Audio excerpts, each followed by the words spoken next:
Welcome back to my YouTube channel, everybody. My guest today is Mr. Bill Adler, who's the founding director of publicity for Def Jam Recordings, and hip-hop fans know what Def Jam is, and for Rush Artist Management. And Bill is also a writer and hip-hop producer, so he knows quite a lot about hip-hop music. Today with Bill, we'll talk about the murder of Jam Master Jay, probably from a different angle, because Bill is actually someone who has known Jam Master Jay personally for many years. So we'll give a lot of space to the human side of this tragic story.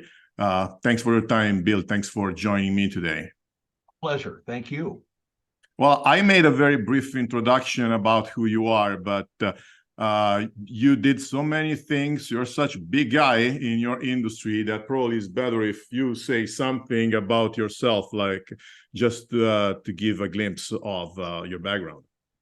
Well, you know, I don't need to go into every doggone nook and cranny, but I'll just say that, you know, vis-a-vis this particular conversation today, it's worth noting that, you know, I went to work for Russell Simmons in 1984. Midway through 1984.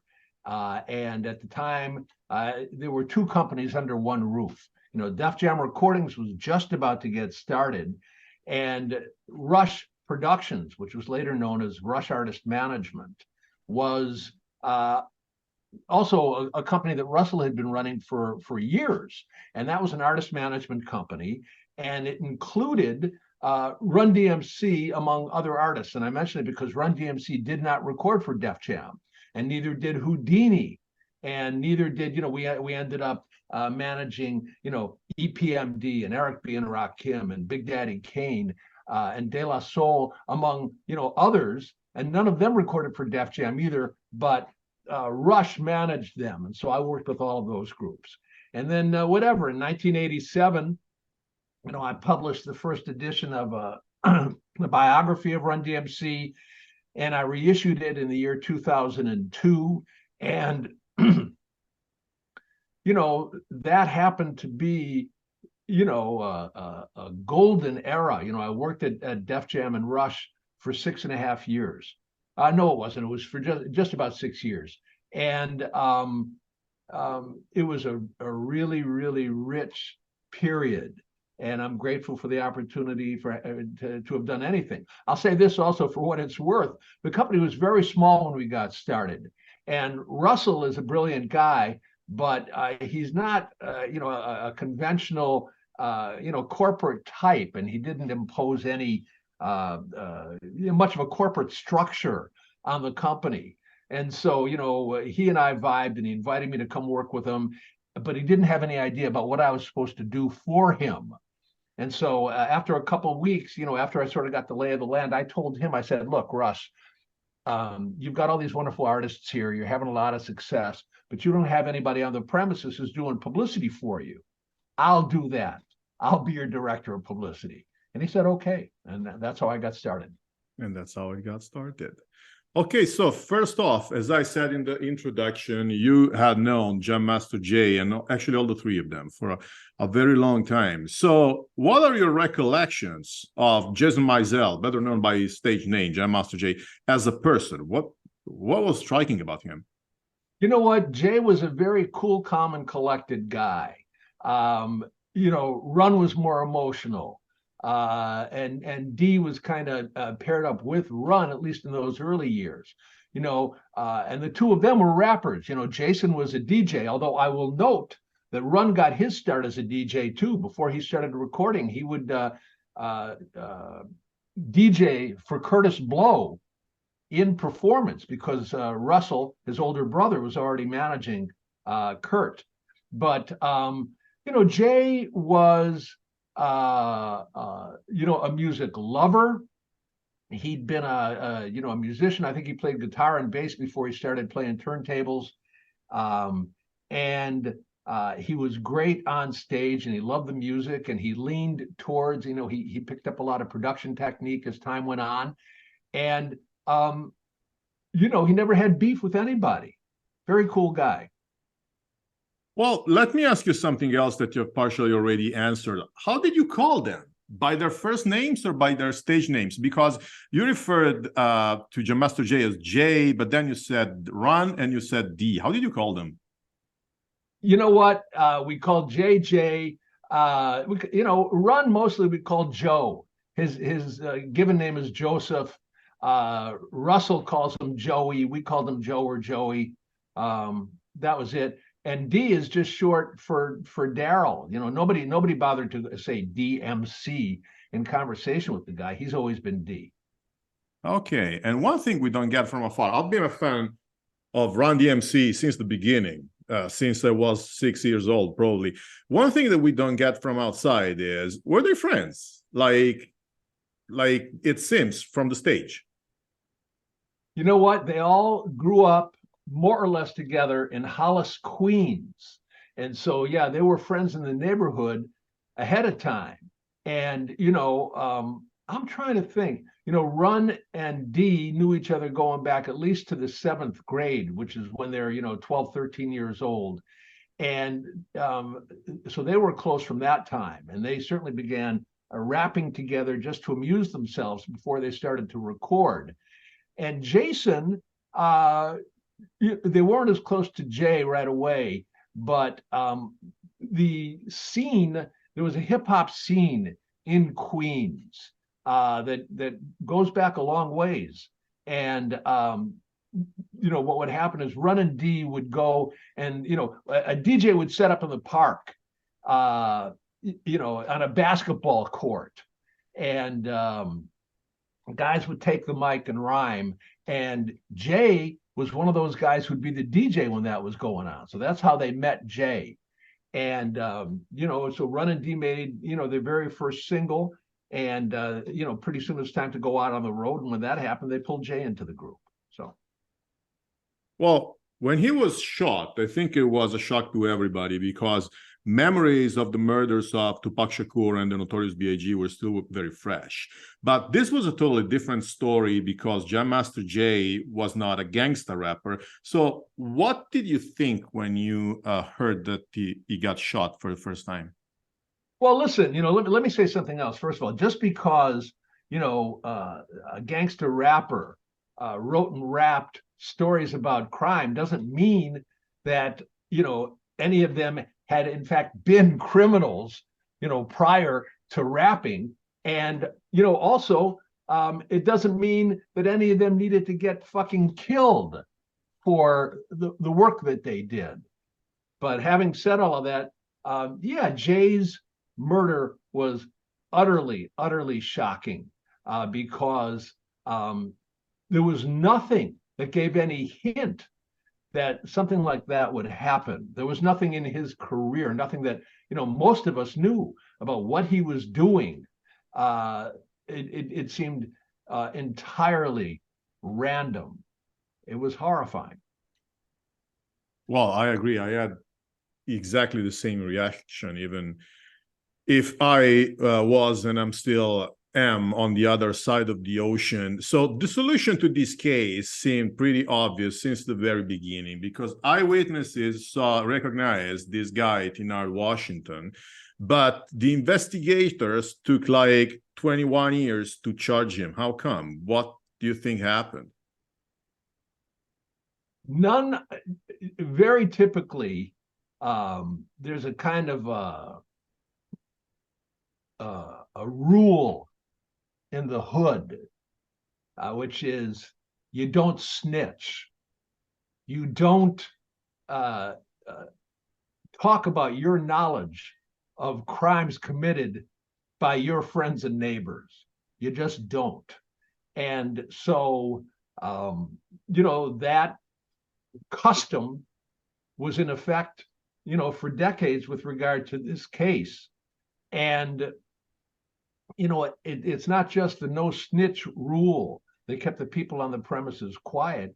It was also a real fear of the perpetrators because, hey, they'd come onto the premises and killed Jay. They'd killed him and they'd witnessed a murder.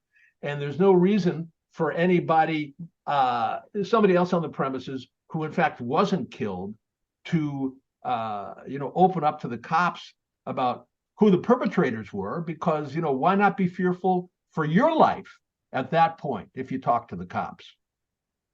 Well, you have known him for a long time, so probably you can help us understand something. He was carrying a gun with himself, which at the end proved of no use because he didn't have time to defend himself. Was it because he feared someone was after him, or it was just generally for personal protection, as a lot of people carry guns in the States? You know what? Let me say this first of all. I did not know he was carrying a gun. Okay. At that time. And for that matter, I really didn't know about, that part of his life that he devoted to drug dealing. And I didn't know until well after Jay was shot and killed, when Frank Owen, who I know you've spoken to, but Frank's done some superb reporting about, what Jay had been up to in terms of drug dealings for several years prior to the murder. And, what I imagine is, that's a dangerous fucking life. And so, it makes sense to carry a gun. And so that's what he did, among other things. But again, the key thing for me is, having found out that he was dealing drugs was very nearly as shocking to me as the fact, the news that he was killed. I didn't have any hint of it at all, none. And it's not like I was terribly close to him, in those years. We stayed in touch, but we weren't very close. But having said that, he did have very close friends, lifelong friends, and relatives who also were shocked to discover that he'd been dealing drugs. I think of, you probably know who DJ Hurricane is. Yeah. Hurricane was probably best known for being the Beastie Boys DJ on the road for about 10 years. But he made a record on his own. He teamed up with Davey D. And also, he was a childhood friend of Jam Master Jay. They were very close. And Kane says he knew nothing at all about Jason dealing drugs. Well, this is very interesting too. At the same time, we have something else pretty strange. The CCTV system was useless because of old or damaged tapes that were inside this system. This is kind of striking because we have one guy who's carrying a gun with himself, but at the same time, he doesn't care about replacing tapes. How do you explain that? Maybe it's just, overlooking things, forgetting about things. The natural assumption is that the people running the studio, Randy and Lydia, they owned it together with Jason, but Randy and Lydia were on the premises more often, in the office more often than Jay, I think. And you got to wonder, did they have some idea that this murder was going to take place, and they deliberately turned off the closed circuit cameras? That's a possibility, although it's a rough assumption to make that Randy would be complicit in Jay's murder. But then again, the killers were people who knew Jay and knew Randy, and undoubtedly had an idea about the layout of the studio and the protections put in place at the studio, and maybe they had an idea about how to dismantle or turn off the closed circuit cameras in advance of the murder. Well, you mentioned Lydia High was a key person in this story because she was forced to the ground at gunpoint by the gunman, whose name is Tinard Washington. She was criticized at the time by the press for not saying the truth, but actually it's the other way around. She's the only person who told to the police the name of the killer because she recognized him. What do you think about her? Do you know her? Can you add anything to this story? You know what? I don't know if I ever met Lydia. I met Randy a couple of times. And, Lydia is Randy's sister.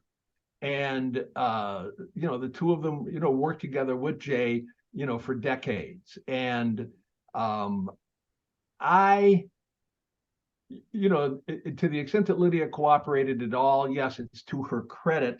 But again, finally, she basically had the same attitude as everybody else on the premises, which is they're going to stonewall an investigation from the cops, period, because they feared for their own lives if they cooperated. So that's the same thing that the others did, because you mentioned knowing Randy Allen. And as far as I know, he didn't say anything. Probably he didn't see Tenard. He didn't want to. So in your opinion, did he hide the truth intentionally, or did he not know anything, therefore he had nothing to say? I wasn't on the premises. Randy was on the premises. He might have seen all of it. I mean, this wasn't, this isn't a giant multi-room studio. There is one studio and a small office, and kind of a place to relax, a living room, a little bit of a living room, and that's where they were playing video games. I think it would have been very hard for anybody on the premises not to have witnessed the murder, period. So we'll have a trial starting soon, and we have 3 people charged with murder here. We have Tenard Washington, we have a guy by the name of Carl Jordan, better known by his street name Little D, and then we have another person by the name of Jay Bryant. What do you expect from the trial? Will things get full circle?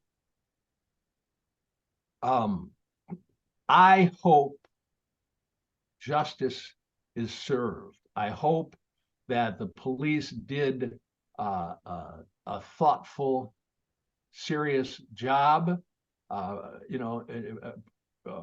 research and whatnot prior to making the arrests and charging these guys.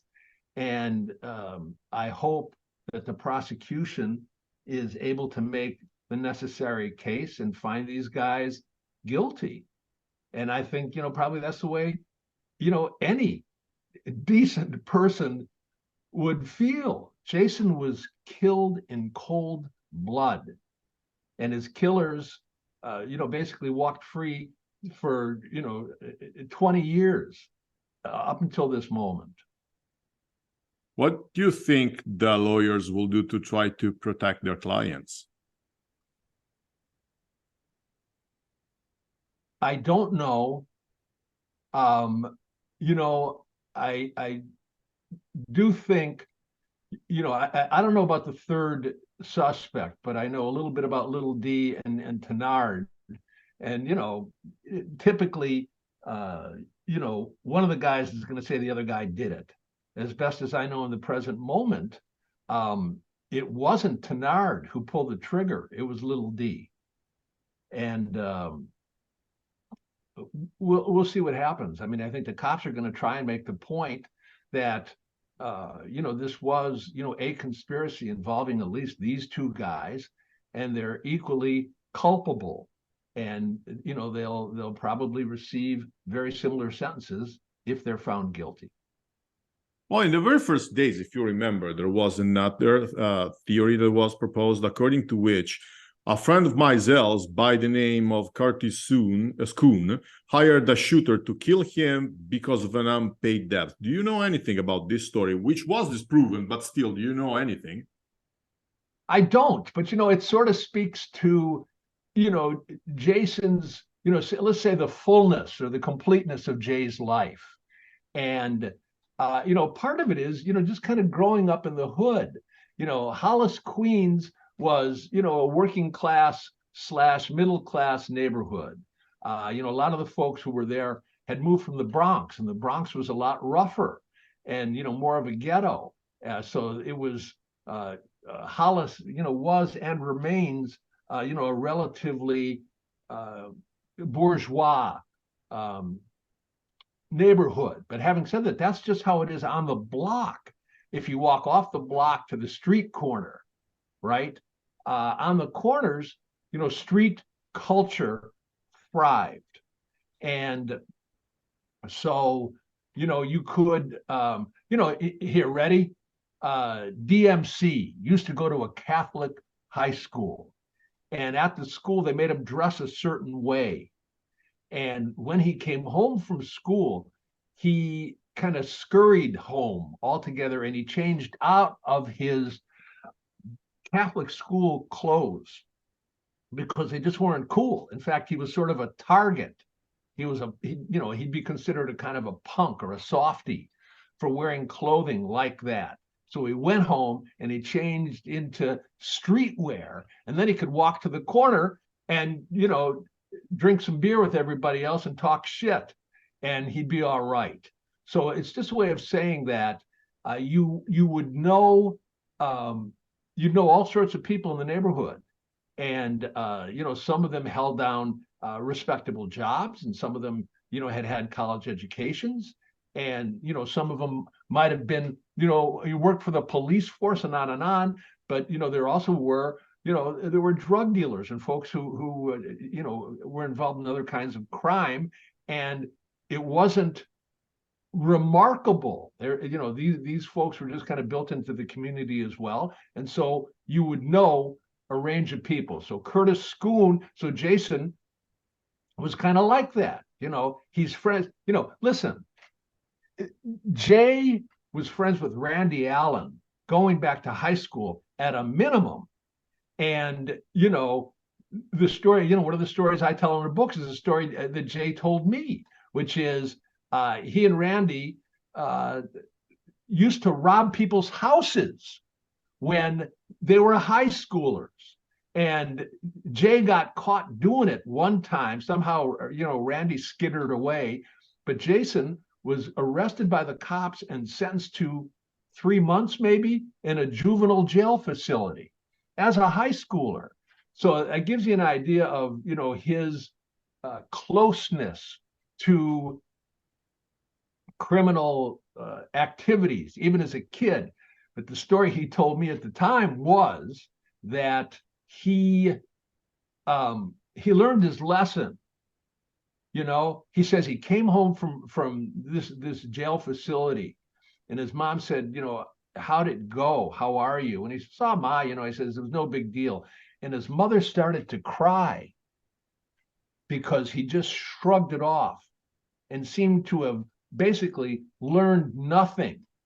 And Jay said at that point, he kind of sobered up, and he said to himself, maybe he said it to his mom, all right, I'm not going to fuck around with this bullshit anymore. No more robbery anymore. I'm going to concentrate on my music instead. And that's what he did. And that's how I knew him. I knew him as a musician. I didn't know, very much at all about, his, ongoing contacts with people in the street. Well, you know quite a lot about hip hop music, of course. And so far, we talked about the murder of Jam Master Jay. We mentioned Tupac Shakur. We mentioned the Notorious B.I.G., but we have other cases, for instance, Scott LaRock or Big L. How come hip hop music is, in your opinion, so connected to gun violence? You know what? Because hip hop music isn't separate from the community or the communities that gave birth to it. And that kind of violence, unfortunately, is, prevalent in the community. So you don't have to be a rapper to be subject to random fucking murder in a community like that. And it so happens that, the people you named were rappers, but, they might have had any number of brothers, sisters, fathers, mothers, cousins who were also killed or jailed for no very good reason, except that, living in those communities puts you nearer to that kind of behavior and to the people who commit that kind of violence than anybody else. But having said that, listen, you're in Italy, and like the rest of Europe, I don't know, very many details about Italy, but I'm guessing that, guns in general aren't as prevalent among its citizens as in America. Absolutely, they aren't. Okay. So, in America, it's a country of 330 million people, and God knows there might be 500 million guns, owned by idiot citizens in this country. And so you don't have to be black. You don't have to be a rapper. You can get your ass killed, easily. And more often these days than ever before, you can be white as hell. You can be on a college campus. You can be at a casino in Las Vegas. You could be at a discotheque, a gay disco. And you go out to have a good time one night and you come home fucking dead. That's America. Sad but true.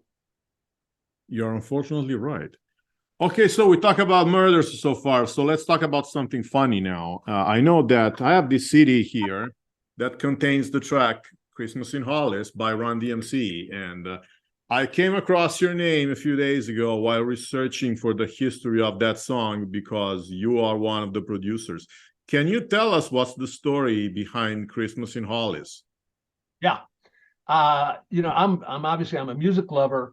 And among other things, I started to develop a taste for Christmas music because I married into a family that celebrated Christmas. I'm Jewish. We didn't celebrate Christmas. And unlike a lot of Jewish families, we didn't envy Christians' Christmas. There were Jews, more or less in my neighborhood. And, if they couldn't have a Christmas tree, they would buy a so-called Hanukkah bush. That stuff was ridiculous, okay? We didn't do any of that. But my wife's family celebrated Christmas. And, I liked, the way that they celebrated, but I wasn't nuts. I wasn't, very fond of the music that they played. And so year by year, I began to assemble my own Christmas compilation. It was kind of a soundtrack to get myself through the holiday. So in 1987, I'm working at Rush, and we heard from the people who run the so-called Special Olympics. And that's a very well-known high-level charity in America for people with various disabilities.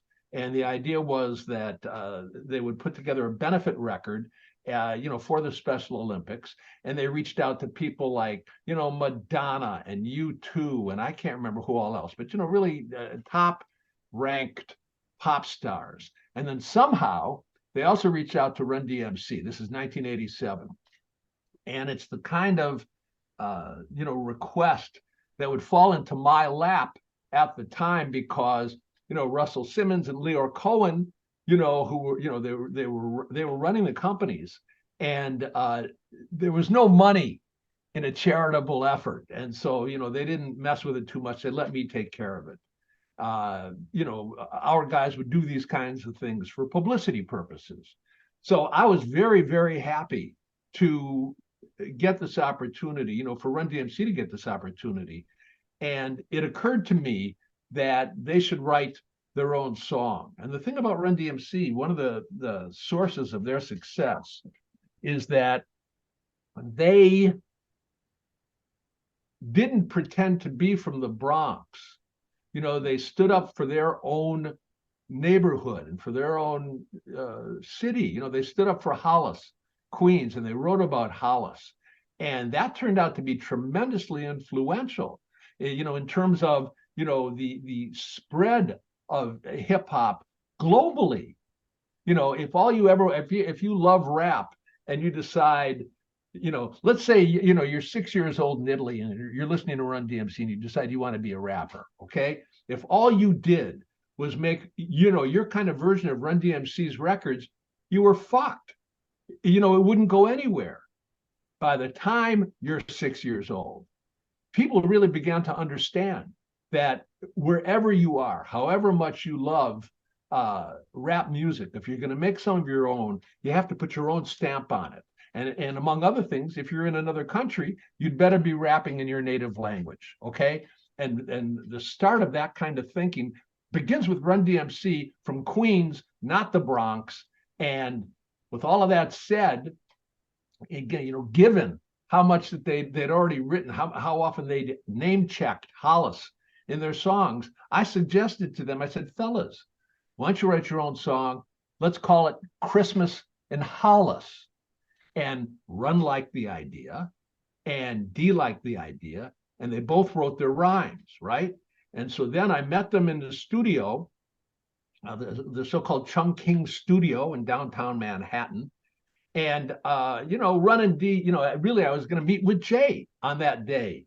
Run and D I brought in a crate of Christmas records for Jay to, look at and listen to. And Run-D, saw Jay and me put our heads together, and they walked out, to smoke a joint. Okay, fellas, go away. And Jay started to paw through the albums in my cantaloupe crate, and he picked out a various artist compilation on the Atlantic record label. And he listened to one record and he didn't care very much about it. And he listened to the next track and he didn't care. And then he put the needle down on a record by a guy named Clarence Carter, who had recorded a song called Backdoor Santa. And I think he recorded it in '68. And, I don't know if Jay even bothered to let the thing track into the vocal. He listened to the music at the very beginning, and it was some hard funk. And, so he listens to the first 10 or 15 seconds, he picks up the needle, he puts it back down at the beginning of the record, he plays it one more time, he starts to nod his head, he plays it a third time, and all of a sudden, here come Run-D from the other room. They'd been listening with one ear. And I think basically, without anybody saying a word, they already agreed with Jay. That's the song we're going to sample for Christmas in Hollis. Very interesting and very nice. At least we ended this interview talking about something nice, interesting, and also funny. So, Bill, many thanks for your time, for your very special angle, because usually when we discuss murders, we talk with investigators or journalists who are covering the case. Actually, you are a person who knew them. So it's completely different. It's a totally different angle. Well, listen, thank you for reaching out. This has been, Jay's murder is still something I really can't get my arms around. It's just miserable. And even if it turns out that the cops have arrested the right guys and they sentence these guys to life in jail, it will not bring back Jam Master Jay. He did not deserve to die at the age of whatever he was, 39. Bad, horrible, unspeakable. Unspeakable and unforgettable. So he lives through his music, but we would love to have Run-DMC still on the stages today. I agree, of course. Many thanks again, Bill. Many thanks everybody else for watching this, and see you all next time. Bye-bye.